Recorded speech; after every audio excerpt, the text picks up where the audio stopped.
마음이 포근해지는 이야기 베개. 오늘도 당신을 위한 재미있는 옛날 이야기를 준비했어요.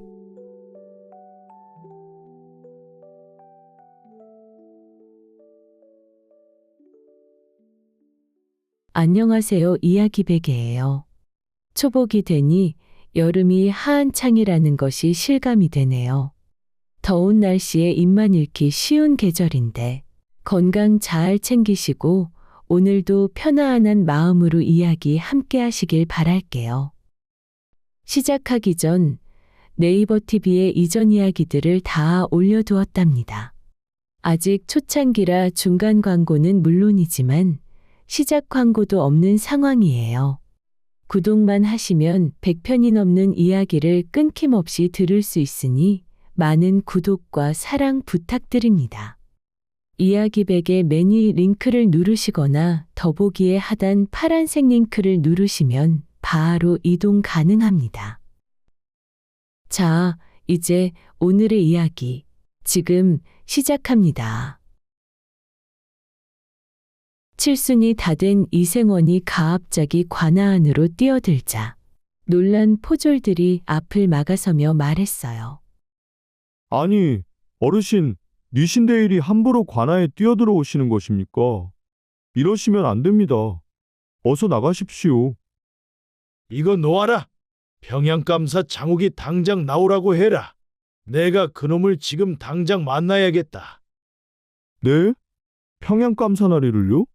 그분은 아무나 함부로 뵐 수 있는 분이 아닙니다. 내가 어딜 봐서 아무나란 말이냐? 이 손 놓지 못할까? 어르신, 제발 이러지 마세요. 이렇게 소란 피우시면 저희들이 혼납니다요. 이렇게 70 먹은 이생원과 젊은 포졸들이 관아 앞에서 한참을 실랑이를 벌였어요. 도대체 이생원은 왜 평양관아까지 와서 소란을 피우는 건지 그 이야기 지금 시작합니다. 지극한 부인의 정성. 옛날 옛적 한양 외곽 어느 좁은 골목에 작은 초가집이 있었는데 그 집 뒤편에 새들어 사는 나이가 지긋한 김참봉이 살고 있었어요. 김참봉은 뒷배 하나 없이 오로지 제 실력만으로 과거에 급제하여 관직에 오른 사람이었어요. 그러다 보니 남들 같으면 지금쯤 웃전에 줄이라도 대어 편한 자리를 꿰찼을 텐데 김참봉은 그런 연줄이 없어 늘 험하고 굳은 일만 도맡아 하게 되었어요. 매일같이 동트기 전에 관청에 나가 해가 다 저물어서야 집에 돌아오는 나날이 이어졌어요. 김참봉은 밤늦게 지친 몸을 이끌고 집에 돌아오는 길이면 늘 속으로 이렇게 한탄하곤 했어요. 아이고, 녹봉은 쥐꼬리만 한데 일은 또 이렇게 산더미처럼 쌓이니 이럴 줄 알았으면 그냥 글 공부는 접고 차라리 그냥 고향에서 농사짓는 법이나 배울 걸 그랬구나. 김참봉은 그렇게 쉬는 날 하나 없이 밤이면 관청 한 구석에서 새우잠을 자며 일에 파묻혀 지냈어요. 사정이 이렇다 보니 늘 예민해지고 몸도 축나기 일쑤였어요. 게다가 사는 형편도 넉넉지가 않아서 아직도 한양에 집 한 채 마련하지 못하고 남의 집 새방에 얹혀 사는 처지였지 뭐예요? 그 새방 주인이 또 보호통 내기가 아니었어요. 저작거리에서 큰 전방을 차려놓고 재물을 제법 모은 양인 출신이었는데 새들어 사는 김참봉 내외가 양반이라고는 하나 살림이 궁색한 것을 은근히 얕잡아 보며 말했어요. 아니, 양반이고 참봉이면 뭐하오? 돈도 제대로 못 벌고 평생이라도 아직 집 한 채 못 사고 이렇게 남의 집 새빵살이나 하시니. 집주인은 마당에서 마주칠 때마다 그런 말을 스스럼없이 내뱉으며 즐겼어요. 내 나란 일은 잘 모르지만서도 어설프게 글 공부할 바에야 차라리 우리 같은 장사치가 오히려 낫지 않겠소? 김참봉의 아내는 그런 소리를 들을 때마다 속이 상했지만 그렇다고 이 새빵을 함부로 버리고 나갈 수도 없는 노릇이었어요. 그래도 이 집이 한양에서 제일 싼 편이고 방도 넓어서 살기는 그나마 편하니 그냥 참자 참아. 이 집을 떠나면 우리 오라고 싸게 해주는 집이 또 어디 있단 말인가. 그렇게 김창봉 부인은 마음을 다독이며 하루하루를 버티고 있었어요. 집 말고도 김창봉 내외에게는 또 하나의 큰 근심이 있었어요. 다름 아니라 둘 다 40을 넘겼는데 슬아의 자식이 없다는 것이었어요. 김창봉은 이래봬도 집안의 귀한 3대 독자였는데 혼인한 지 10년도 훨씬 넘도록 아이 소식이 없으니 걱정이 이마한 저만이 아니었어요. 그렇게 세월이 흐르며 김창봉의 머리에 어느새 흰머리가 하나둘 눈에 띄기 시작했어요. 그날도 김창봉은 밤이 다 되어서야 지친 몸을 이끌고 집으로 돌아왔어요. 김창봉 부인은 그런 남편을 기다렸다가 늦은 저녁상을 차려왔어요. 김창봉이 수저를 들자 아내가 조용히 말을 꺼냈어요. 영감, 녹봉도 얼마 안 되는데 한양살이라는 게 이래저래 돈 나갈 데가 참 많네요. 주변에 빈 땅이 없어서 나물 한 줌도 다 사서 먹어야 하니 살림이 여간 빠듯한 게 아니에요. 아이고 부인이 고생이 많소. 내 면목이 없구려. 게다가 영감도 이제 나이가 있으시고 저도 나이를 먹어가는데 더 늦기 전에 아이 갖는 일에 좀 더 신경을 써야 하지 않겠어요? 아 부인 미안하오. 오늘도 일찍 들어온다는 것을 깜빡하고 늦었구려. 아내는 잠시 뜸을 들이다가 조심스레 다시 말을 꺼냈어요. 영감, 그러지 말고 우리 이참에 고향으로 내려가는 건 어떻겠어요? 거기는 집값도 여기보다 훨씬 싸고 주변에 빈 땅도 많다고 하니 텃밭이라도 일구면 살림에 큰 보탬이 될 것 같아요. 게다가 거기서 살면 크게 돈 들어갈 일도 없을 테니 지금껏 모아둔 돈이면 충분히 살만할 거예요. 김창봉은 그 말에 한참을 고민했어요. 낙향하는 마당에 딱히 일자리를 정하고 가는 것도 아니고 그렇다고 떼돈을 가지고 가는 것도 아니니 도무지 어찌할 바를 몰랐지만 나이 먹어가는 김창봉은 더는 한양살이가 감당이 되지 않았어요. 결국 김창봉은 더 늦기 전에 한번 새 출발해보자는 마음으로 관직을 내려놓고 고향으로 내려가기로 결심했어요. 그렇게 짐을 바리바리 싸서 고향으로 내려온 김창봉이었지만 막상 도착하고 보니 고향은 더 이상 고향 같지가 않았어요. 어릴 적 뛰어놀던 골목은 변해 있었고 알았던 얼굴들도 거의 남아있지 않았어요. 오히려 그렇게 벗어나고 싶었던 한양이 더 정겹게 느껴질 지경이었어요. 김창봉이 심란한 얼굴로 아내를 보며 말했어요. 부인 이거 참 막막하구려.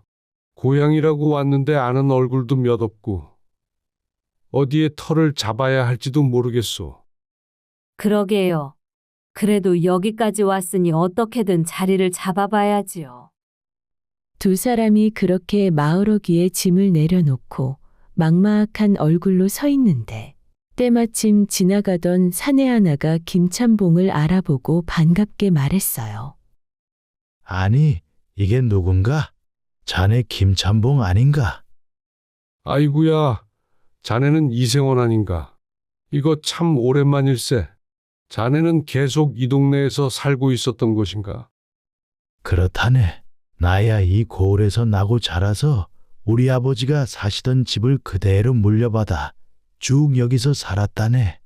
자네는 한양 가서 참봉까지 지냈다더니 이렇게 다시 보니 반갑구먼. 두 사람은 어릴 적 함께 서당에서 글을 배우던 중마고우였어요. 오랜만에 만난 반가움에 서로의 손을 맞잡고 한참을 흔들었어요.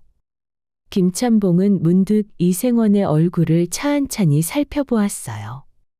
비록 한양에서 벼슬을 지낸 적은 없어도 고향에서 아이들에게 글을 가르치고 이따금 향교를 오가며 소박하게 지내온 이생원의 얼굴은 혈색이 좋고 탱탱해 보였어요.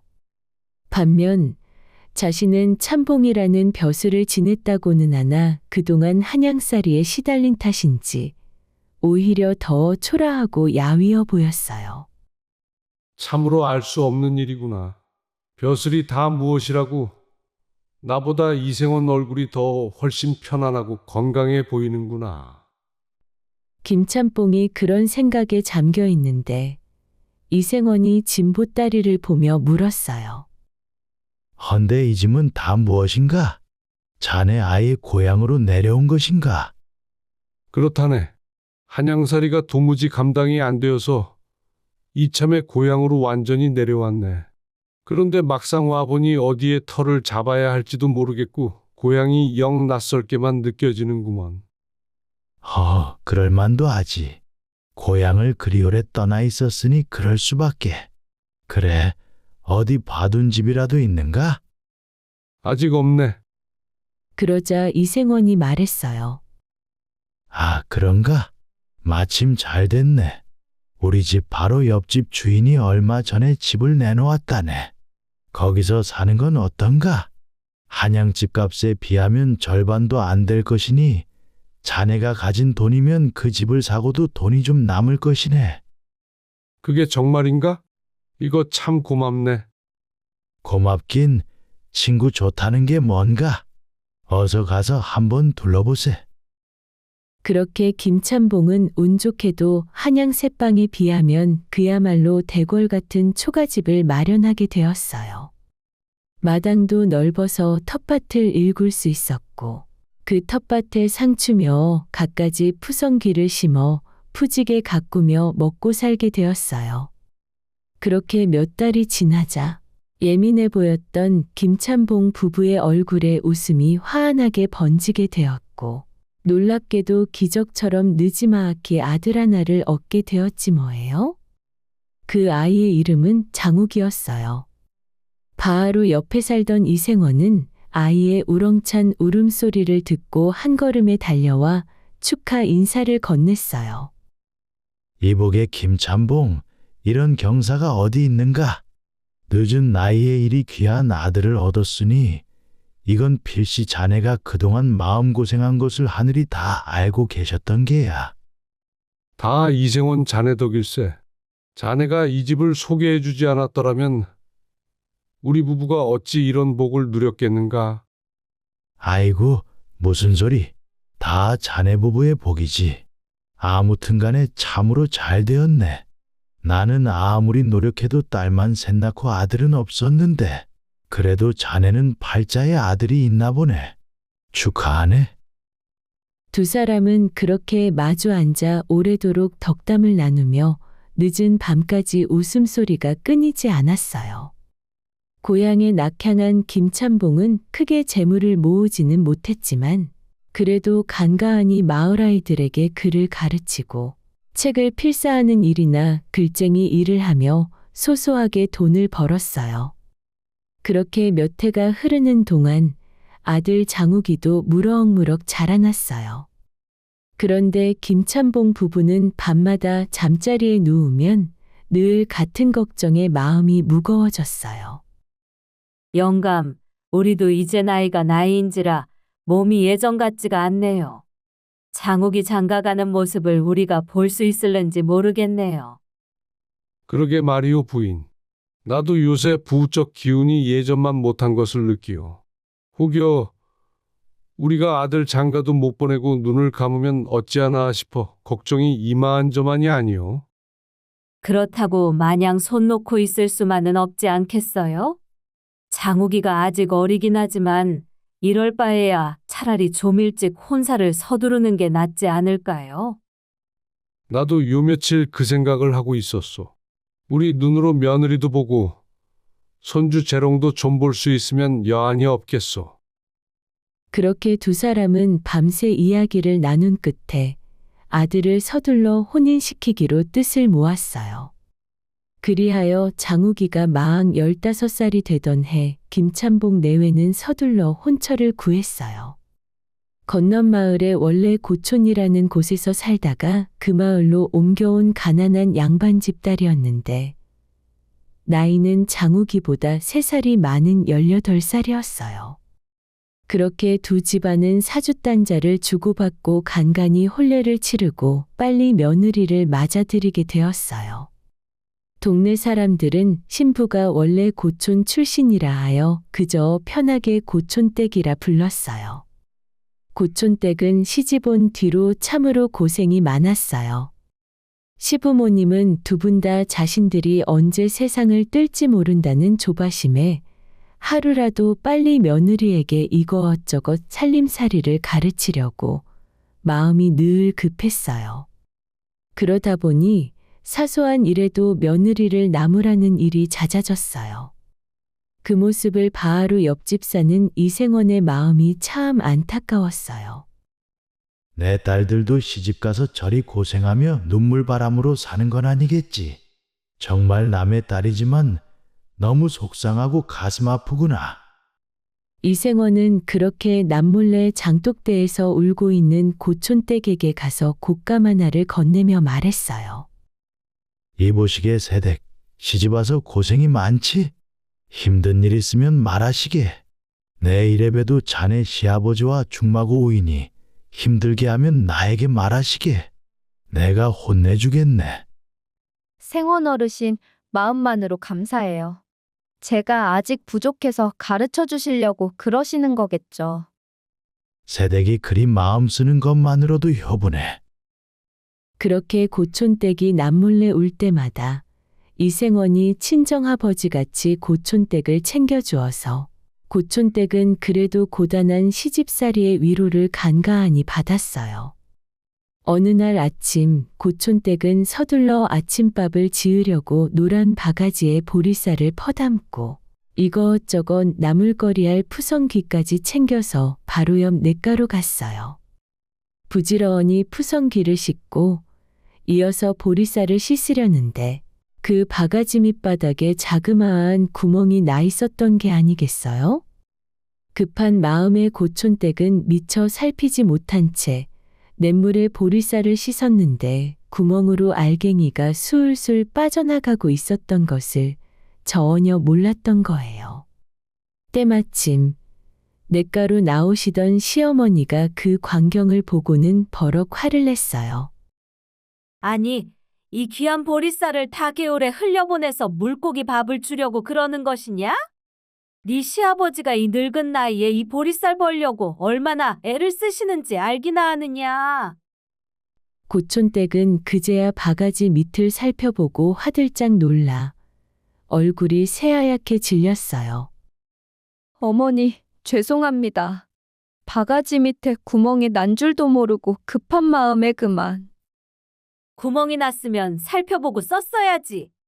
정신을 어디다 두고 사는 것이냐? 이 살림이 얼마나 빠듯한지 몰라서 그러느냐? 시어머니는 답답한 마음에 계속 잔소리를 늘어놓았어요. 사실 시어머니 입장에서는 가르칠 것은 태산인데 살림은 빠듯하고 아들은 아직 어려서 과거급제까지는 한참 먼 길이었으니 아들 내외의 앞날이 걱정스러워 마음이 급했어요. 시어머니가 가시고 난 뒤 며느리는 혼잣말을 했어요. 어머니, 저도 보리쌀이 얼마나 귀한지 다 압니다.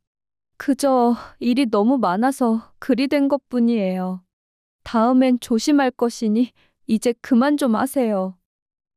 하지만 그래도 화가 덜 풀린 시어머니는 자신도 모르게 빨래를 하며 동네 안악들에게 어느새 며느리 흉을 늘어놓고 말았어요. 아이고, 우리 새아기는 도무지 생각이 있는 것인지 없는 것인지 글쎄 오늘 아침에 보리쌀을 절반도 넘게 냇가에 흘려보냈지 뭐예요. 어머, 저런. 그 귀한 보리쌀을요? 그러게 말이에요. 어디 세상 물정을 알아야 살림을 맡기지요. 답답해서 원. 이 말이 삽시간에 마을에 퍼져서 건넌 마을 양반가에서 고웁게 자란 고촌댁은 어느새 세상 물정 모르는 어리숙한 며느리로 소문이 나버렸지 뭐예요? 마침 그 소문을 지나가다 듣게 된 이생원이 우물가에 모여 수군거리던 안악들을 향해 말했어요.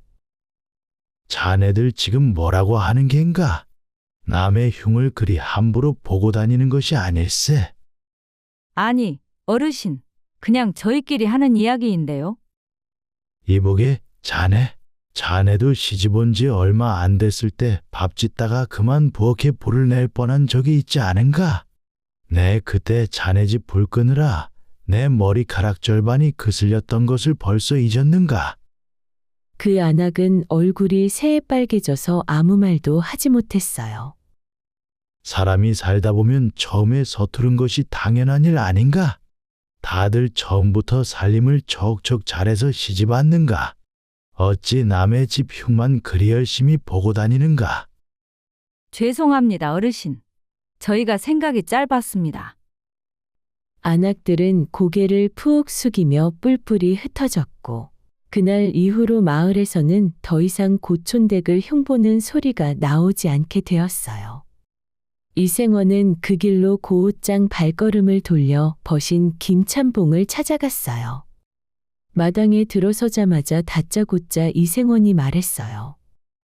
이보게, 이생원, 며느리 좀 작작 괴롭히시게. 김찬봉은 뜬금없는 소리에 어리둥절한 얼굴이었어요. 아니, 내가 언제 며느리를 괴롭혔다고 그러는가? 다 살림 가르치려고 그런 것이지. 가르치는 것도 정도가 있는 게지. 며느리도 남의 집 귀한 딸일세. 자네 아들 장욱이는 가르칠 때 이렇게 엄히 가르치지 않았는데 왜 며느리를 두뇌우관이 그리 엄하게 대하는 것인가? 김찬봉은 그 말에 순간 할 말을 잃고 우물쭈물했어요.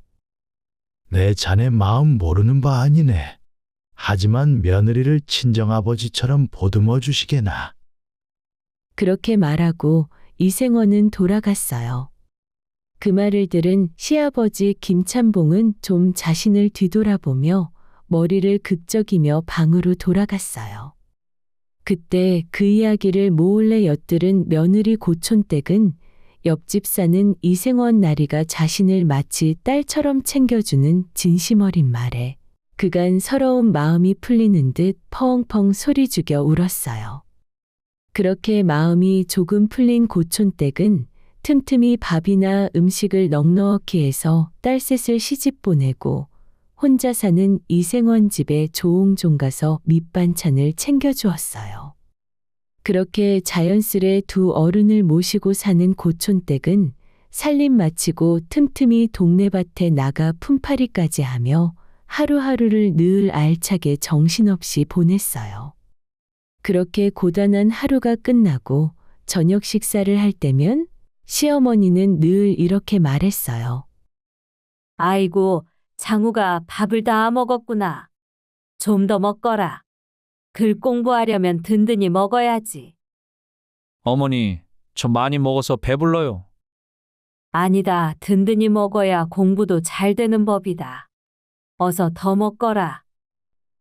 그 모습을 곁에서 지켜보던 고촌댁은 밭일을 하루 종일 하고 와서 배가 고파 이미 한 그릇을 다 비우고 숟가락을 괜히 쪽쪽 빨며 부러운 눈으로 바라봤지만 내색은 못했어요. 그러던 어느 날 고촌댁은 밭일을 많이 한 데다 아침을 제대로 먹지 못해 속이 좀 쓰리고 아팠어요. 참다 못해 집에 돌아와 찬밥을 바가지에 넣고 고추장만 넣어 스윽쓱 비벼 먹으려던 참이었어요. 그런데 하필 그때 옆집 사는 친구 이생원 나리와 시아버지가 집에 일찍 들어오시는 게 아니겠어요? 고촌댁은 화들짝 놀라 바가지를 얼른 감추려 했어요. 또 무슨 잔소리를 들을까 겁이 덜컥 났던 거예요. 시아버지 김찬봉은 그 모습을 보고 미간을 찌푸리며 말했어요. 예, 세아가 도대체 뭘 숨기는 것이냐? 아, 아버님, 그것이 말이지요. 아침 먹은 지 얼마 되지 않았는데 벌써 배가 고픈 것이냐? 그러자 곁에 있던 이생원이 얼른 손을 내저으며 끼어들었어요. 아니, 이 사람아, 며느리가 한참 때니 배가 고픈 게 당연하지. 뭐 그리 눈치를 주는가? 아, 그야 그렇지만 시아버지는 이생원의 그 말에 잠시 헛기침을 하며 며느리 고촌댁 쪽을 돌아보았어요. 며느리는 죄인도 아닌데 고개를 푹 숙이고 있었어요. 그 모습을 보자 시아버지가 못마땅했던 마음도 이내 누그러지고 말았어요. 이왕 먹는 거 상에 반찬이랑 밥 제대로 챙겨서 앉아서 먹거라. 그리 급하게 먹으면 체한다. 그러고 시아버지와 이생원은 조용히 자리를 비웠어요. 그렇게 모진 세월이 몇 달이 지나자 시어머니가 가압자기 몸져 눕더니 그대로 세상을 떠나고 그리고 채 1년도 지나지 않아 시아버지 김찬복마저 뒤따라 눈을 감고 말았어요. 그렇게 순식간에 두 시어른을 여의고 나니 남은 식구는 이제 어린 신랑 장욱이와 고촌댁 단둘뿐이었어요. 남편은 아직 어려서 돈벌이는커녕 글공부만 붙들고 있는 처지였고 그나마 집안 살림을 짊어지던 시아버지마저 안 계시니 살림은 날이 갈수록 궁핍해져 갔어요. 고촌댁은 하루도 쉬지 않고 여기저기 품을 팔러 밭일도 나가고 밤이면 삭바느질까지 해가며 억척스레 몇 년을 버텼어요. 시집 올 때 챙겨왔던 비단치마저 고리며 폐물까지 하나둘 내다 팔아 생활비에 보탰어요.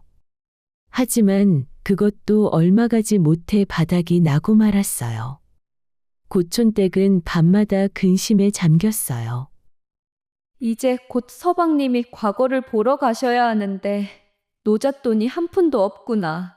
그나마 남은 재산이라고는 이 집 한 채뿐인데 이걸 판다 한들 얼마나 받을 수 있을지도 모르겠고 이 일을 대체 어찌한단 말인가. 그런 고촌댁의 근심을 누구보다 잘 알고 있던 남편 장욱이가 조심스레 말을 건넸어요. 부인, 너무 걱정하지 마시오. 이번에 형편이 일이 안 되니 과거는 내년으로 미루겠소. 나도 이번엔 글 공부를 잠시 접어두고 품이라도 팔아 살림에 힘을 보태겠소. 서방님, 그게 무슨 말씀이세요? 서방님이 지금까지 그리 열심히 글 공부를 해오셨는데 어찌 그 노력을 접으려 하십니까? 절대 안 됩니다. 과거는 이번에 반드시 보셔야 해요.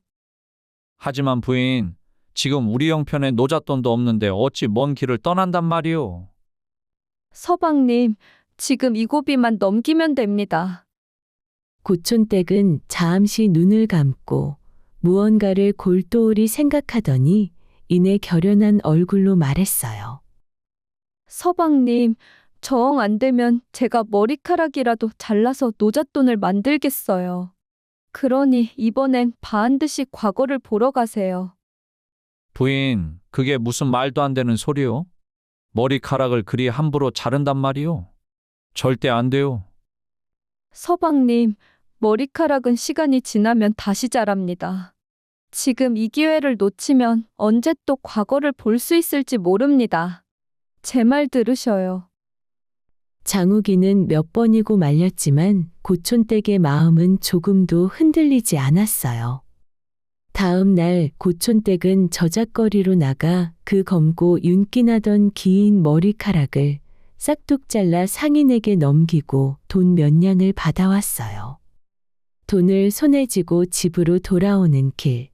아무도 없는 곳에서 고촌댁은 참았던 서러움이 복받쳐 그만 걸음을 멈추고 소리 죽여 울고 말았어요.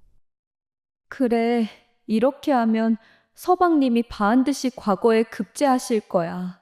머리카락이야 시간이 지나면 다시 자라날 텐데 이까짓 게 뭐가 아깝겠어? 나는 분명 앞으로 잘 살게 될 거야. 고촌댁은 그렇게 한참을 흐느끼다가 이내 소매로 눈물을 쓱 닦아내고는 씩씩하게 다시 걸음을 옮겨 집으로 돌아왔어요. 이튿날 마침내 장우기가 과거를 보러 한양으로 떠나는 날이 되었어요. 고촌댁은 새벽같이 일어나 정성껏 만든 주먹밥에 노잣돈과 집신 몇 켤레를 보찜에 챙겨 넣으며 말했어요. 서방님, 이 노잣돈 챙기시고 부디 몸 조심하세요. 부인, 고맙고 미안하오.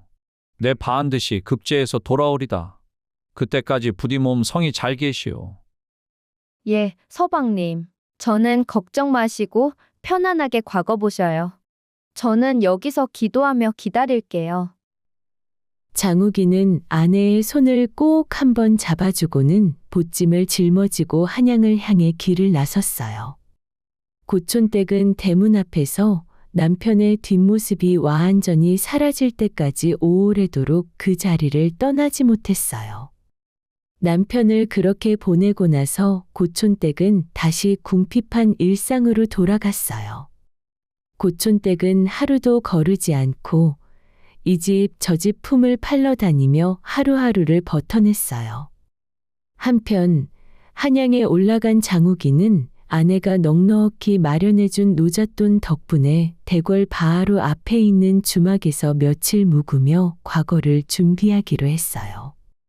그 주막은 궐 앞에 제일 가까이 있어 지방에서 올라온 관리들이나 궐을 드나드는 사람들이 일을 마치고 들러 술 한잔 걸치며 쉬어가는 곳으로 늘 북적였어요. 장우기는 고생하는 부인을 생각해서 저렴하게 여러 사람이 같이 쓰는 방을 얻어 머물기로 했어요. 저녁이 되자 평상에 앉아 처음 보는 다른 지방 선비들과 함께 저녁밥을 먹게 되었어요. 옆자리에 앉은 선비가 물었어요. 자네도 내일 과거를 보러 가는가? 예, 저도 내일 초시를 치릅니다. 나는 전라도에서 왔는데 얘까지 오는 데만 꼬박 한 달이 좋게 걸렸다네. 다른 선비들도 저마다 고생담을 늘어놓았어요. 나는 오는 길에 노잣돈이 다 떨어져서 며칠은 집단 속에서 노숙을 하며 왔다네. 과거 한번 보기가 이리 힘들 줄이야. 다른 선비들도 저마다 고생담을 늘어놓았어요. 그러자 장우기가 자뭇 자랑스러운 얼굴로 말했어요. 저는 그래도 노잣돈은 부족함이 없었습니다. 사실은 제 아내가 머리카락을 잘라서 마련해 준 돈이라 저는 이렇게 편안하게 올라올 수 있었지요.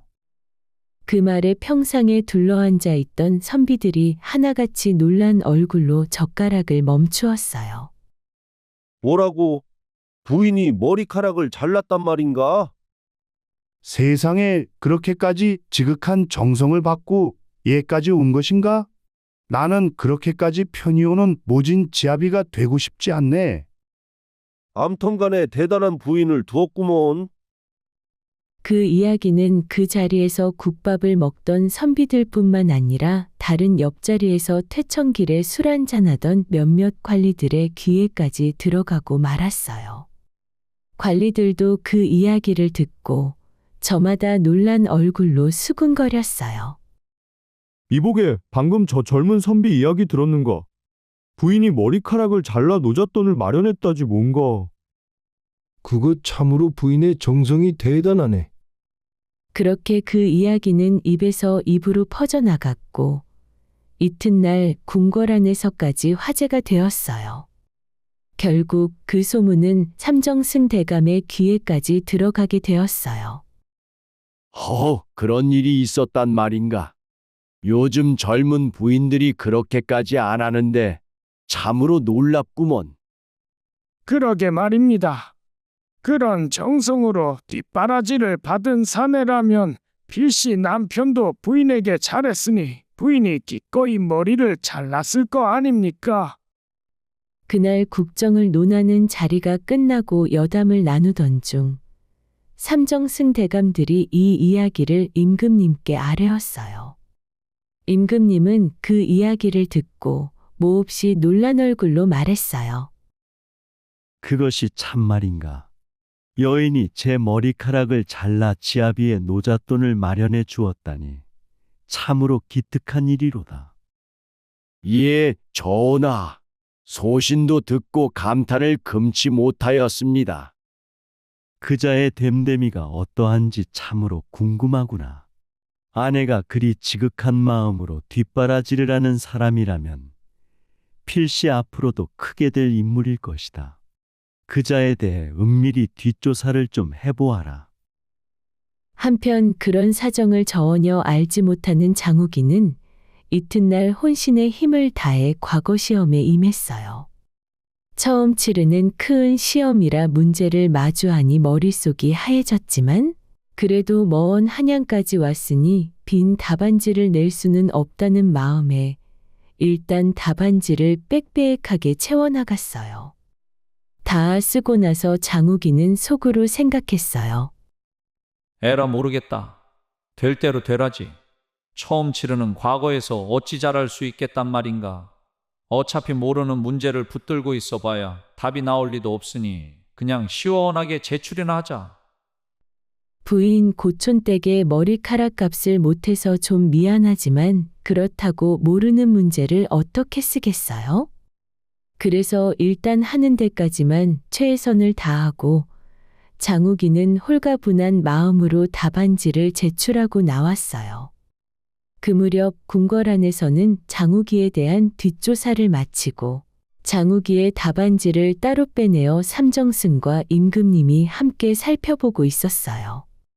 한정승이 임금께 아뢰었어요. 전하, 이 장욱이라는 선비의 답안지를 보니 아직 나이가 어려 학문이 다소 미흡하나 시간을 들여 더 배우면 충분히 나아질 만합니다. 그리고 그 아비 되는 김생원은 누구보다 성실하게 일해서 쉬는 날 없이 아침부터 밤늦게까지 관청에서 지냈다고 하옵니다. 그런 일이 있었단 말인가. 헌데 나는 그런 신하를 한 번도 본 적이 없구나. 그리 밤늦도록 일했다면 필시 마주쳤을 법도 한데. 말단자리라 전하를 직접 뵐 기회가 없었을 것으로 사려되옵니다. 임금님은 장욱이의 답안지 자체는 마음에 흡족하지 않았지만 그 아버지의 성실한 성품을 전해 듣고 나니 생각이 좀 달라졌어요. 아들도 필시 아비를 닮아 나란 일을 맡기면 성실하게 해낼 것이라는 믿음이 생긴 거예요. 사실 관직일을 잘하려면 글솜씨가 뛰어난 것보다 성실하고 바른 심성이 더 중요한 법이니까요.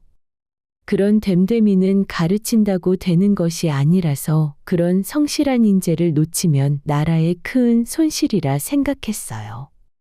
그리하여 임금님은 특별히 장욱이를 초시에 합격시키라는 명을 내렸어요. 며칠 뒤 합격자 명단이 붙었어요. 장욱이는 이미 낙방을 예감하고 짐을 정리해 고향으로 내려갈 채비를 하고 있었는데 혹시나 하는 마음에 합격자 명단을 보러 나갔다가 자신의 이름을 발견하고는 깜짝 놀랐어요. 아이고야, 이럴 수가. 내가 합격했단 말인가? 말도 안 되는 답을 그냥 막 적었는데 설마 동명이인이 있나? 그래도 합격자 명단에 있으니 장욱이는 다시 주막에 눌러앉아 2차 시험인 복시를 준비했어요. 그런데 복시는 그야말로 한 글자도 제대로 답하기 어려울 만큼 심오한 문제들 뿐이었어요. 장욱이는 진땀을 흘리며 붓을 들었다 놓기를 반복하다가 그래도 빈 답안지를 내는 것은 과거 시험을 치르러 온 선비의 도리가 아니라는 생각에 얼렁뚱땅 아는 대로 종이를 채워나갔어요. 이번엔 정말 모르겠구나. 그래도 내 실력에 여기까지 왔으니 이것만으로도 감사하다. 다시 고향으로 가면 더 열심히 공부해야 되겠구나.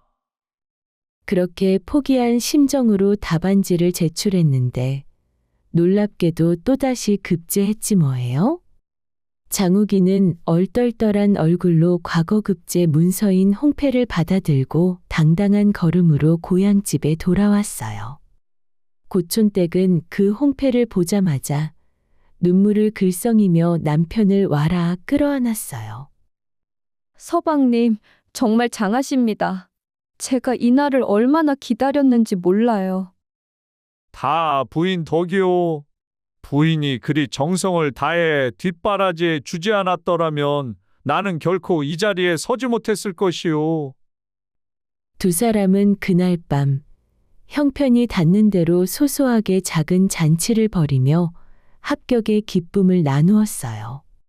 형편이 안 되어서 큰 잔치는 못했지만 나름 동네 사람들을 불러놓고 축하잔치를 벌였어요. 그리고 며칠 뒤 관복을 갖춰 입은 아전 하나가 장욱이의 집으로 찾아왔어요. 아전은 근엄한 목소리로 어명을 전했어요. 김가 장욱이는 들으라. 그대를 평양 감사로 임명하노니 어지러운 평양의 민심을 다스리고 그곳 관리들의 부정부패를 낱낱이 척결하라. 장욱이는 그 자리에서 입이 딱 벌어졌어요. 네? 제가요? 제가 평양감사를 하라고 적혀 있나요? 정말 저 맞습니까? 관아에서 나온 아전도 아직 앳된 티가 가시지 않은 장욱이를 보며 내심 고개를 갸웃했지만 어명에 분명히 글이 쓰여 있으니 어쩔 수가 없었어요. 아전은 그 문서를 건네며 말했어요. 자네가 어지간히 대단한 인재였던 모양이야. 윗전에서 특별히 그리 결정하셨다고 하네. 열흘 뒤에 말과 짐꾼이 올 것이니 그리 알고 채비하시게. 내 듣기로 그 자리가 오랫동안 임금님께서 아무리 신경을 쓰셔도 관리들이 도무지 말을 듣지 않고 도적대며 청나라에서 넘어온 장사치들 때문에 골머리를 앓는 지역이라 하더구먼. 아마 그런 이유로 젊은 자네를 특별히 보내시는 것 같네. 그 말을 들은 장욱이는 어깨가 무거워지는 것을 느꼈어요. 어명이니 마다할 수 없는 노릇이었지만 그 자리가 얼마나 책임 있는 자리인지 짐작이 가고도 남았어요. 장욱이는 마음을 굳게 다잡으며 채비를 서둘렀어요. 떠나기 전날 밤 장욱이는 아내 앞에 앉아 말을 꺼냈어요. 부인, 내 들으니 평양은 도적대와 탐관오리가 많고 게다가 청나라에서 흘러들어온 잡배들까지 뒤섞여 몹시 시끄럽고 위험한 곳이라 하오. 허니 부인은 여기 이 집에 계시오. 내 그곳 사정이 좀 안정되거든 반드시 사람을 보내 부인을 데려가겠소. 고촌댁은 그 말에 놀라 고개를 저으며 말했어요. 서방님, 그게 무슨 말씀이세요? 서방님 혼자 그 먼 곳으로 가시는데 여기서 어찌 저 혼자 지내란 말씀이십니까? 저도 함께 가야지요. 하지만 그곳은 부인이 있기엔 너무 위험한 곳이오. 옆집 이생원 어르신께 부인을 잘 부탁드려 놓았으니 너무 염려 마시오. 그분은 내 아버지의 벗이자 나에게도 아버지 같으신 분이니 부인을 잘 지켜주실 것이오. 평양객사에도 포졸들이 지키고 있을 텐데 그리 위험하지 않을 것이어요. 서방님, 저도 데려가 주세요. 부인, 안 돼요. 내가 그곳에 부임하면 몇 해는 정신없이 일에만 매달려야 할 텐데 부인을 제대로 지켜줄 여력이 없을 것이오. 그 말에 고촌댁의 얼굴이 순간 굳어졌어요. 지금껏 살면서 서방님이 저를 지켜주신 적이 있으셨나요? 다 제가 품 팔고 머리카락까지 잘나가며 서방님을 지켜드렸잖아요. 이제 와서 갑자기 저를 지켜줄 수 없다고 안 데려가시겠다니요? 혹시 저 몰래 평양 가셔서 딴 살림이라도 차리시려는 것은 아니시지요? 부인, 내가 그럴 사람으로 보이시오? 이 자리가 워낙 큰 자리라 그런 것뿐이오. 내 깊은 뜻을 부인은 정녕 모르시오? 고촌댁은 더 이상 말을 잇지 못하고 입술을 깨물었어요. 그 모습을 보며 장욱이가 다시 부드럽게 말을 이었어요. 부인, 내 어제 옆집 이생원 어르신을 찾아뵙고 부인을 잘 부탁드려 놓았소. 예전부터 아버님과 가까이 지내신 분이니 너무 걱정 말고 잘 지내시오. 70 넘으신 노인께서 어찌 남까지 돌봐주러 오시겠어요? 아직 정정하신 분이요. 매일같이 아침마다 산책도 다니시지 않소. 부인, 이제 떠나야 하는 마당에 부디 이러지 마시오. 장욱이는 그렇게 매정하다 싶을 만큼 단호하게 말을 마치고는 이튿날 아침 말에 올라 나졸들과 함께 후울적 떠나버렸어요. 고촌댁은 아직도 짧게 잘린 머리카락을 매만지며 멀어져가는 남편의 뒷모습을 하염없이 바라보았어요. 내가 아무것도 없는 이 집에 시집 와서 머리카락까지 잘라가며 서방님 뒷바라지를 했건만 평양감사 자리까지 되었으면 응당 부인을 데려가야 되는 거 아니야? 다른 집들을 보면 높은 자리에 부임할 때 처자식은 물론이고 부모의 하인들까지 죄에다 데려간다던데 어찌 유독 서방님만 이렇게 매정하게 조강지처를 떼어놓고 가신단 말인가. 고촌댁은 그렇게 속으로 서러움을 삭히며 하한참을 대문 앞에 서서 남편의 뒷모습을 바라보았어요. 한편 평양에 감사로 부임한 장욱이는 막상 그곳에 도착해 이를 살펴보니 소문으로 듣던 것과는 사뭇 달랐어요. 조정의 상소는 요란했지만 정작 와서 보니 그저 사람 사는 여느 고을과 다를 바가 없었어요. 이거 참 괜찮은 고을인데 대체 뭐가 그리 큰 문제라고 다들 호들갑을 떨었단 말인가? 관리들이 사소한 일을 너무 침소봉대한 것은 아닌가? 장욱이는 그런 생각을 하면서도 그렇다고 정승 판서들에게 잘못 보고된 것 아니냐며 따질 수도 없었어요. 아직 새해파랗게 젊은 장욱이가 어찌 윗전에게 대들 수가 있겠어요? 그저 묵묵히 맡은 소임을 다할 뿐이었어요. 게다가 도적대와 사기꾼 잡배가 들끓는다던 소문과 달리 실제로 겪어보니 이 정도로 많은 사람이 사는 곳이라면 어디나 있을 법한 수준이었어요.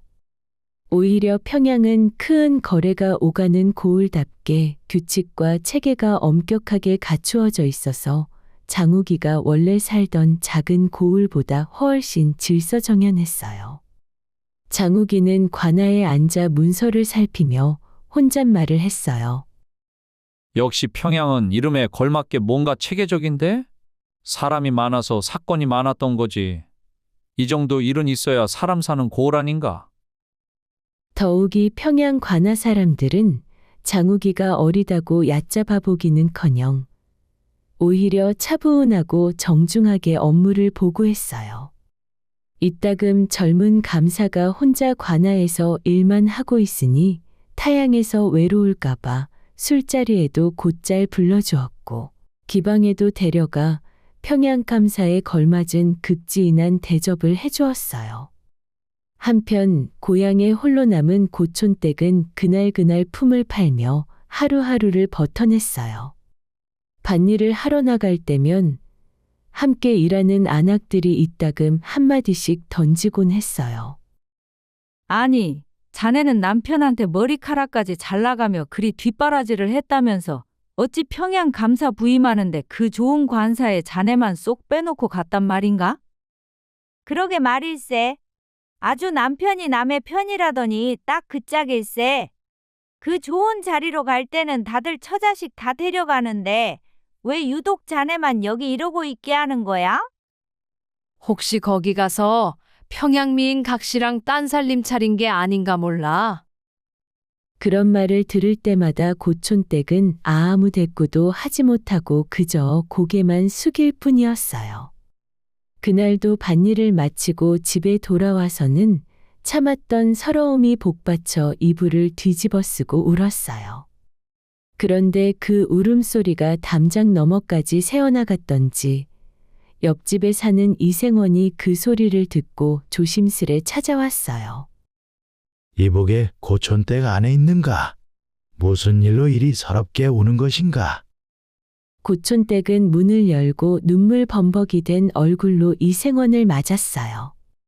어르신, 죄송합니다. 또 시끄럽게 해드렸네요. 아니네. 무슨 일 있는 것인가?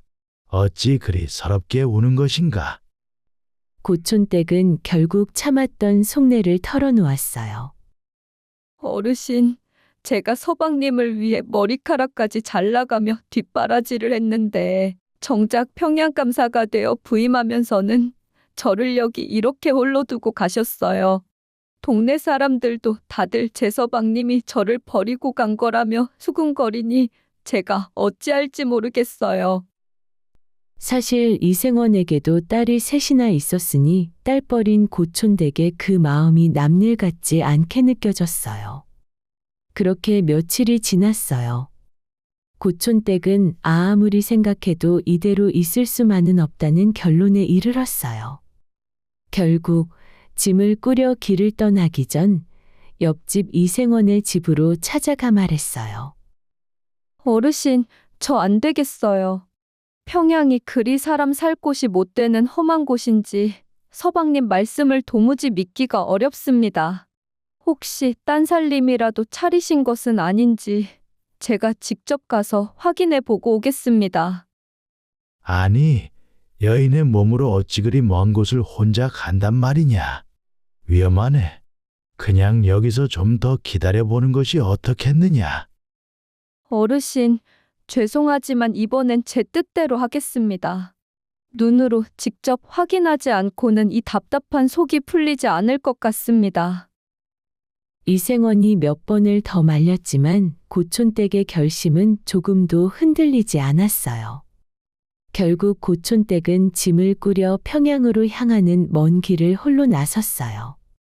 그렇게 며칠을 걸어 평양에 다다르니 왠지 낯선 고을의 잡배가 많을 것 같아 걱정이 되었던 고촌댁은 저잣거리에서 남자 옷을 구해 남장을 하고 관아객사까지 조시임이 갔어요. 하지만 객사 안으로는 함부로 들어갈 수가 없어서 밖에서 한참을 기다리는데 해가 뉘어언뉘어 저물 무렵 대문이 열리고 최고급 비단옷을 고급게 차려입은 남편 장우기가 걸어 나오는 게 아니겠어요? 그 곁에는 관아아전들 몇 명이 따라붙어 연신 굽실거리며 어디론가 안내하고 있었어요.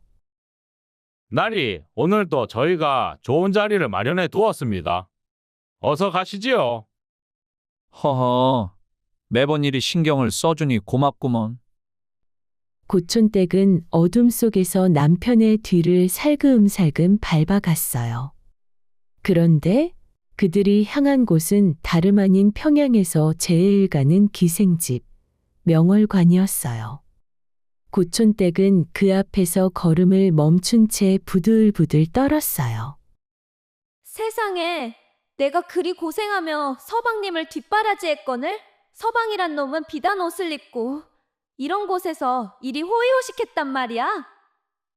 담장 너머로 슬쩍 안을 들여다보니 곱디고 온 기생들이 춤을 추며 술을 따르고 맨 가운데 앉은 남편 장우기는 껄껄 웃으며 술잔을 기울이고 있었지 뭐예요.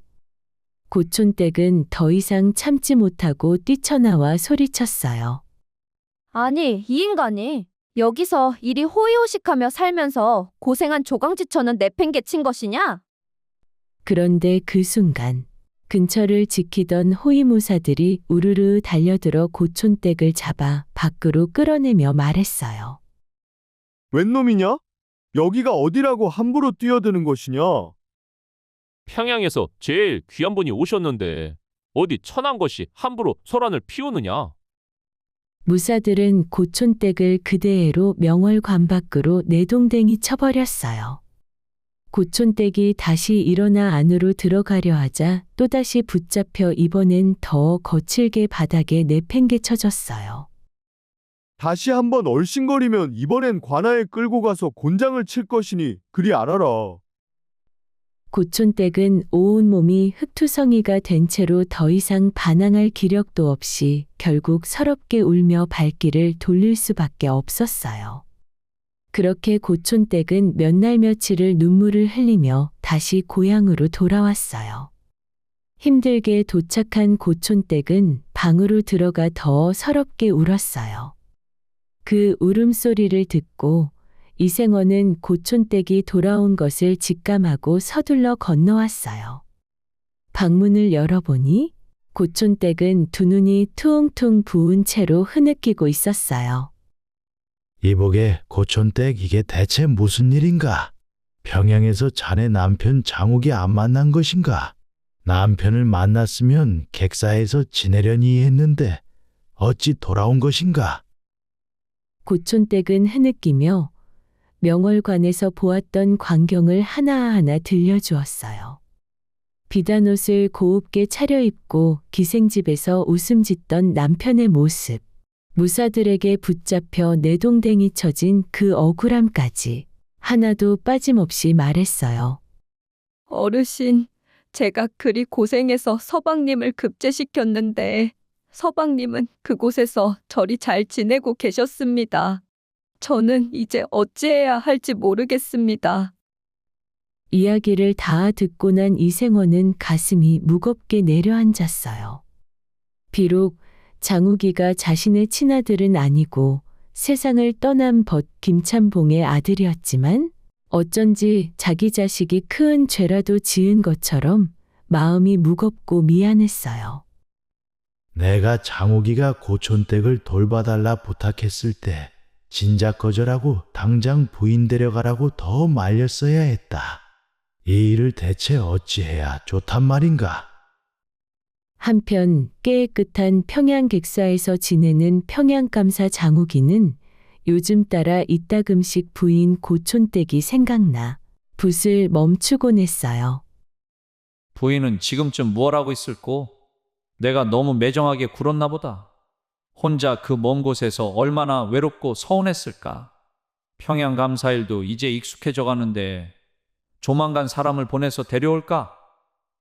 그런 생각이 들 때마다 다음날 평양관하에는 또 매일같이 많은 업무가 생겨서 부인 고촌댁을 데려오라고 말을 한다는 것을 깜빡 잊어버리고 그렇게 하루가 지나갔지 뭐예요? 결국 장우기는 그동안 고생한 아내에게 조금이나마 보답하고 싶은 마음에 값비싼 비단 치마 저고리 한 벌과 은가락지를 하인을 통해 고향집으로 보냈어요. 그런데 그 선물을 받아든 고촌댁의 마음은 조금도 풀리지 않았어요. 오히려 부하가 치밀어 올랐어요. 기생들과 어울려 논일 시간에 차라리 사람을 보내 나를 데려가는 것이 먼저 아닌가? 겨우 가락지에 비단 옷 한 벌이 말이 돼? 내가 그동안 홀로 견뎌온 그 세월은 뭐였단 말인가? 고촌댁은 그렇게 한참을 그것들을 처박아 두다가 무심결에 남편이 보낸 은가락지를 껴보고 다시 비단옷을 얼굴에 대봤어요. 면경에 비친 자신의 모습을 들여다보니 세상에 아직도 처녀라 해도 손색 없는 여인 같았어요. 그래, 이왕 이렇게 된 거 그런 남편 없다 치고 나도 남은 인생 화려하게 한번 살아보자꾸나. 그런 생각으로 고촌댁은 다음날 아침 마치 남편 없는 사람 마냥 고웁게 단장하고 저작거리로 나서려 했어요. 화려하게 차려입고 대문을 나서는 고촌댁의 모습을 본 이생원이 놀란 얼굴로 물었어요. 고촌댁 그리 차려입고 어딜 나가려는 것인가? 아, 생혼날이 서방이라는 사람은 저를 아직도 데려가지 않고 사람 시켜 겨우 보내온 것이 이 비단 옷 한 벌과 은가락지 뿐이네요. 그럴 여유가 있었으면 저를 데려갔어야 맞는 것 아닙니까? 이생원은 그 말에 더 이상 할 말을 찾지 못했어요. 고촌댁은 그대로 문 밖을 나서며 말했어요. 어르신, 저 잠시 장터에 나가 바람이나 쐬고 올게요. 그래, 고촌댁 정 답답하면 잠깐 바람 쐬고 얼른 돌아오시게. 고촌댁은 오랜만에 곱게 차려입고 장터를 구경하기 시작했어요. 사람들 사이에 섞여 이리저리 둘러보던 고촌댁이 정신없이 물건을 구경하는데 때마침 남편이 준 은가락지 하나가 손가락에서 스르르 떨어지고 말았어요. 옆에 있던 사내 구씨가 그 가락지를 얼른 주워들었어요. 그 가락지 제 것이니 어서 돌려주세요. 구씨는 가락지를 건네며 슬쩍 웃었어요.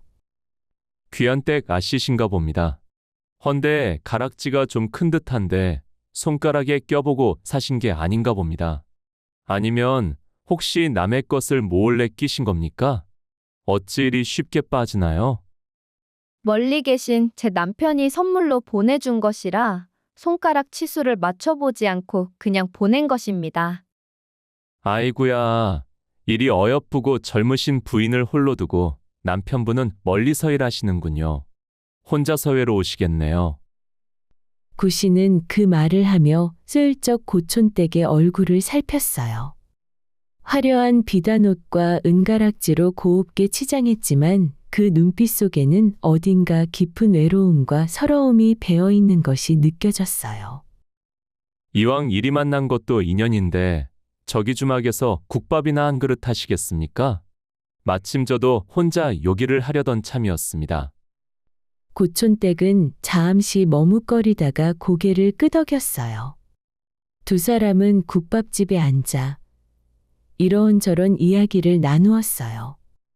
구 씨는 문득 고촌댁의 짧게 잘린 머리카락을 보고 조심스레 물었어요.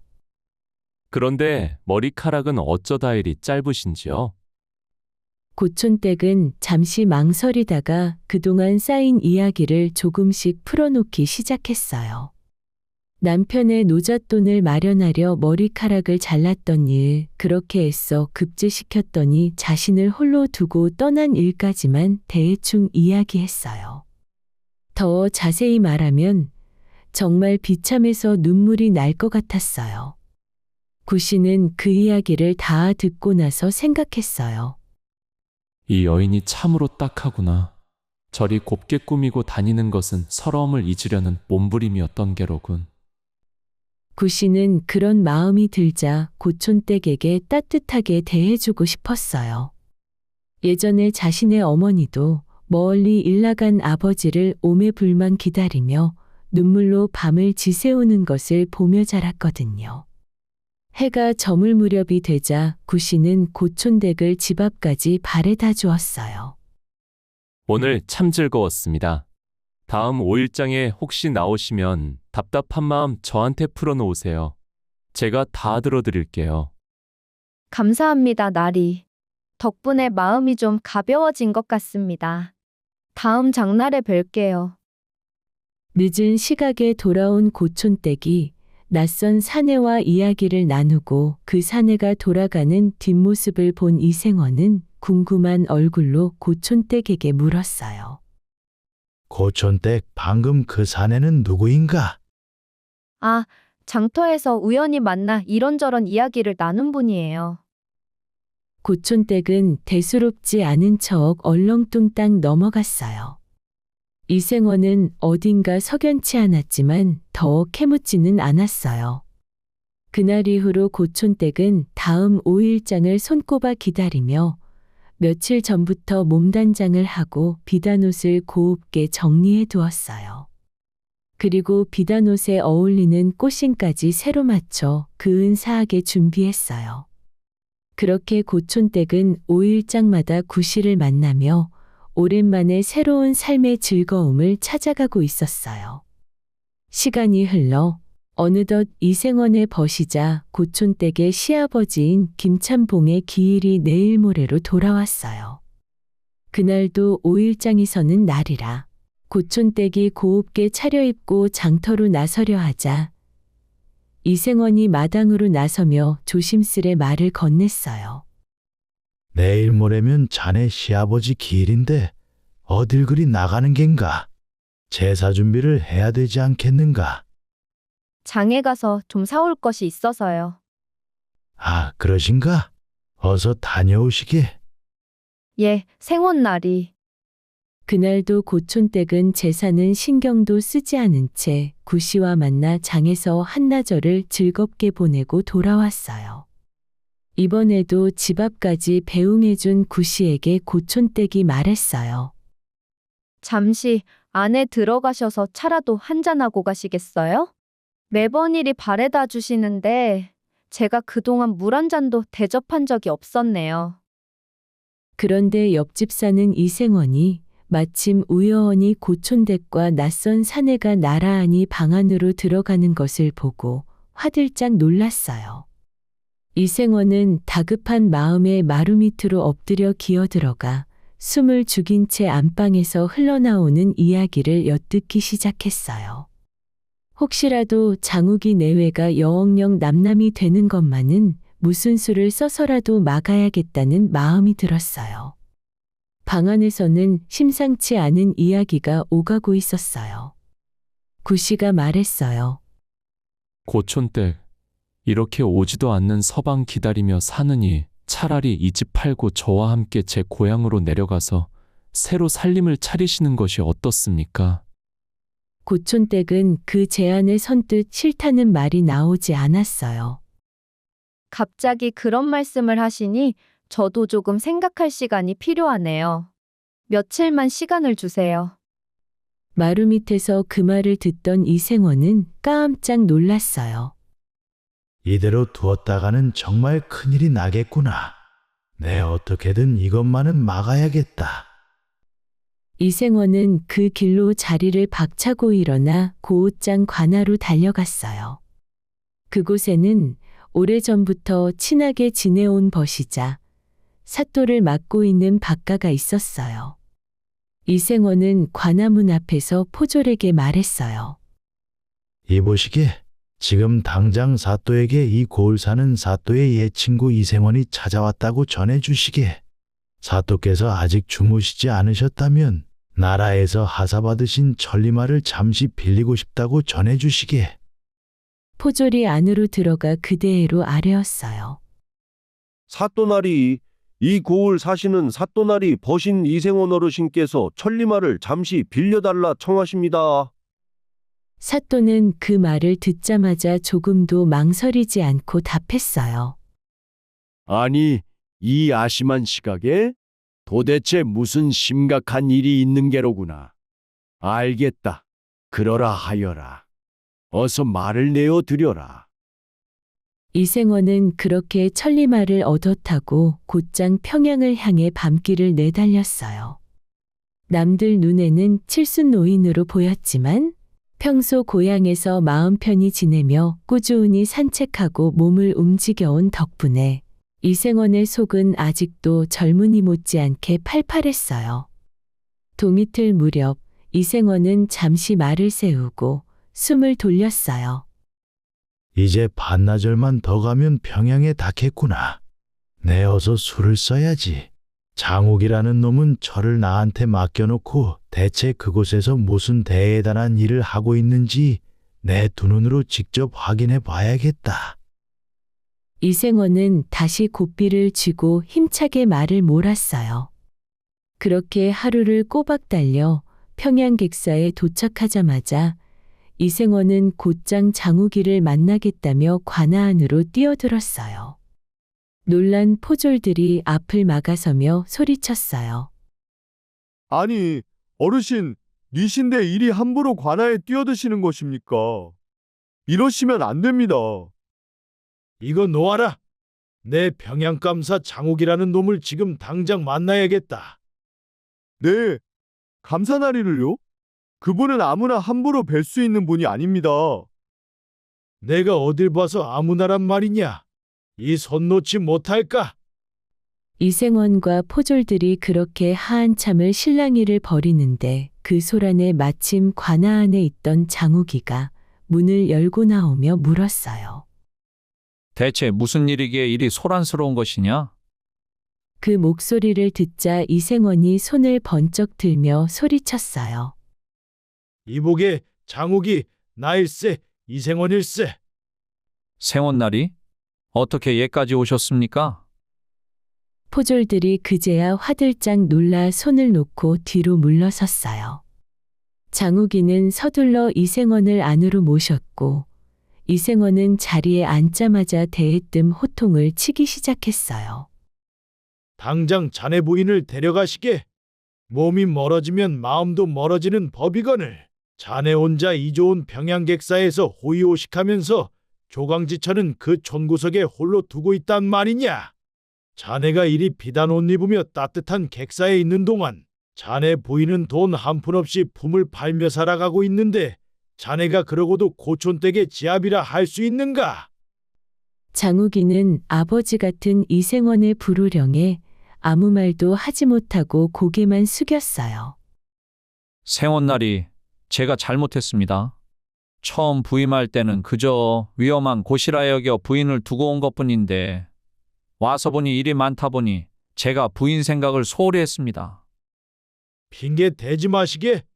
지아비로서 부인을 더욱 곁에 두고 지켜야 할 것 아닌가? 자네 처가 어떤 마음으로 그 머리카락을 잘랐는지 벌써 잊었는가? 생원날이 제가 정말 생각이 짧았습니다. 이생원의 호통에 장욱이는 관아일은 아전들에게 맡겨두고 말을 타고 밤새도록 고향을 향해 내달렸어요. 한편 그날은 바로 고촌댁 시아버지의 기일이었어요. 고촌댁은 이 집을 팔고 딴 살림을 차리기 전에 평생을 성실히 일해 이 집을 마련하신 시아버지께 마지막으로 제사를 올리고 떠나자고 마음먹었어요. 그래서 마지막으로 정성껏 제사상을 푸짐하게 차렸어요. 밤이 깊어지자 고촌댁은 향을 피우고 홀로 절을 올렸어요.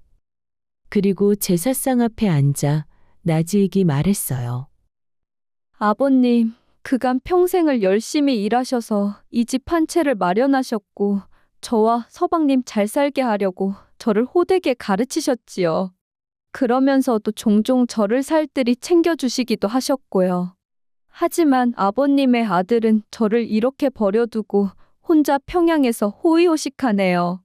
저는요, 그래도 아버님 자식 뒷바라지하려고 제 머리카락 잘라가며 품을 팔아 과거까지 급제시켰다고요. 그거 하늘에서 닿아보셨죠? 고촌댁은 서러움에 복받쳐 시아버지 제사상에 올려둔 정종을 마시며 눈물을 훔치며 다시 말을 이었어요. 아버님, 제가 잃어버린 세월, 그리고 제 친정부모님이 주신 이 고운 머리카락 값으로 아버님이 마련한 이 집 팔아서 새 살림을 차리려 합니다. 저 욕하지 마시고 원망도 마세요. 아버님 아들 크게 키워놨으니 퉁치시지요. 고촌댁은 그렇게 말하며 남은 정종을 병째로 들이켰어요.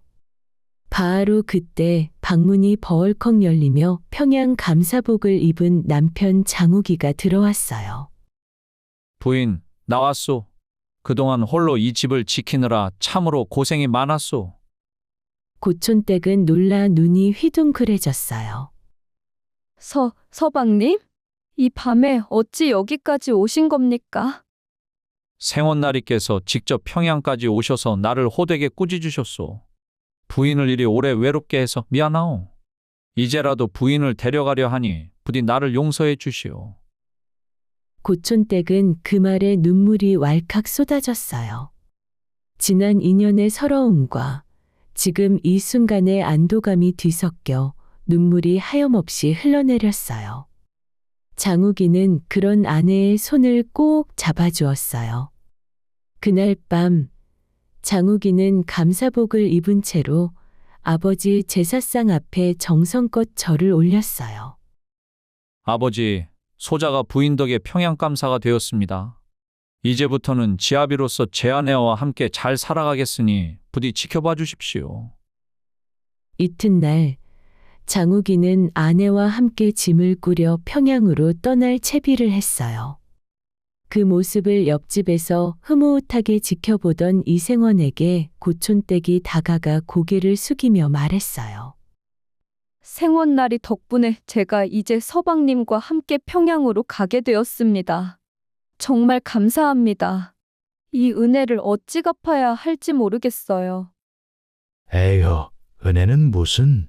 자네가 그동안 종종 부침개도 챙겨주고 밑반찬도 나눠주지 않았는가? 그걸로 이미 충분히 갚았네. 부디 가서 잘 살게나. 이생원은 이내 옆에 서 있는 장욱이를 향해 엄한 얼굴로 돌아섰어요. 그간 자네가 고촌댁을 얼마나 외롭게 만들었는지 잘 생각해서 이제는 정말 잘하시게. 내가 정말 고촌댁의 친정아버지였다면 자네는 벌써 맞아 죽었을지도 모를 일이야. 고촌댁 친정아버지가 이 사정을 모르는 것을 천만다행으로 여기시게. 예, 생원나리. 부인에게 잘하겠습니다. 그리고 자네 지금 당장 나와 약조 하나만 하시게. 예, 그게 무엇입니까? 무엇이든 지키겠습니다. 그간 고촌댁은 내가 바로 옆에서 지켜보며 참으로 바르게 살았고 고생도 이만저만이 아니었네. 그 고생한 세월 이야기를 꺼내면 고촌댁은 그 자리에서 바로 눈물을 흘리니 앞으로는 그 시절 이야기를 하루라도 빨리 잊어버리도록 절대 묻지도 따지지도 말게. 알겠는가? 장욱이는 고개를 끄덕이며 대답했어요. 당연하지요. 그래야겠습니다. 더는 부인 눈에서 눈물 나게 하지 않겠습니다. 생원날이 정말 감사합니다. 평양감사 임기가 끝나면 다시 찾아뵙겠으니 그때까지 부디 건강하게 지내십시오. 고촌댁도 이생원에게 깊이 허리를 숙여 인사를 올렸어요. 생원날이 정말 감사합니다. 이 은혜 잊지 않겠습니다. 이생원은 그런 고촌댁을 바라보며 찡긋 웃어 보이고는 손을 흔들며 두 사람을 배웅했어요. 고촌댁이 떠난 뒤 며칠이 지나 구씨가 그 빈집을 찾아왔어요. 마당을 서성이는 낯선 사내를 본 이생원이 밖으로 나서며 물었어요. 자네는 누구인데 빈집에서 알짱거리는 것인가? 아, 어르신, 혹시 이 집에 사는 고촌댁을 못 보셨습니까? 이생원은 잠시 구씨를 물끄러미 바라보다가 담담하게 대답했어요. 아, 고촌댁 말인가? 고촌댁은 며칠 전 제사밥을 먹다가 고기가 목에 걸려 그만 세상을 떠났다네. 그러니 더는 죽은 사람 찾지 말게나. 네? 죽었다고요? 구씨는 그 말에 넉나간 얼굴로 한참을 서 있다가 이내 아무 말 없이 조용히 발걸음을 돌려 마을을 떠났어요. 그렇게 평양으로 돌아간 장욱이와 고촌댁은 평양객사에서 곱디고 온 비단옷을 입고 우아하게 살게 되었어요. 고촌댁은 홀로 방황했던 지난 시절의 비밀만은 마음속 깊이 묻어둔 채 이후로 남편을 뒤에서 살뜰히 내조하는 현모양처로 살아갔어요. 두 사람은 그렇게 서로에게 차마 말할 수 없는 지난날의 기억을 가슴 한켠에 묻어둔 채 오래도록 서로를 아끼며 행복하게 잘 살았다고 합니다. 긴 이야기를 끝까지 함께 해주셔서 감사해요. 오늘 이야기는 여기까지예요. 이야기 베개에 더 많은 이야기는 네이버 TV 이야기 베개에 올려두었어요. 하단 설명란 링크를 눌러주시고 많은 구독과 사랑 부탁드려요. 오늘도 이야기 베개와 함께 해주셔서 참 고마워요. 포근한 밤, 고운 꿈 꾸세요. 다음 이야기에서 만나요.